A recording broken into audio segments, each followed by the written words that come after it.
And therefore, as we set sail, we ask God's blessing on the most hazardous and dangerous and greatest adventure on which man has ever embarked.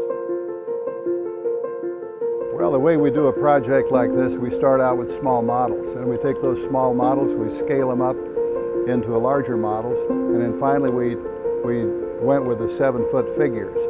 And these guys did most of the work. They started with steel armatures on the inside, covered those with foam, carved the foam into the shapes we needed, then they started to lay up clay, and at that point you start to get all the detail you need. During all that time, we're also having to do a lot of research to get to know exactly what kind of spacesuits we were dealing with, because each one of them has a little bit different spacesuit than the other.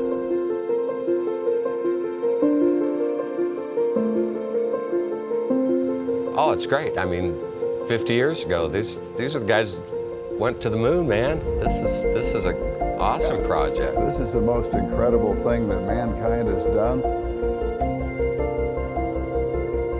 I was sitting in a cafeteria in Hastings, Nebraska, going to summer school, and I can remember that time just great. We had a small television about that big, I think, in the cafe. Probably was black and white, and there must have been 50 people in there watching that as it happened. So everybody was no doubt quiet, listening to the narrator and listening to Neil Armstrong as he went off the ladder.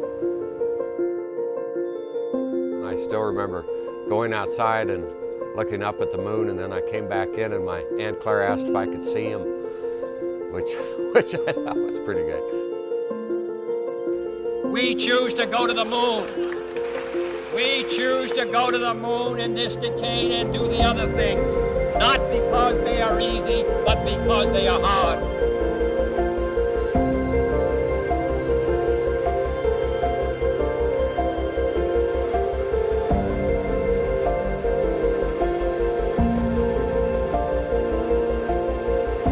I'd like to thank Quicken for being the main sponsor, Rocket Mortgages for making it all happen.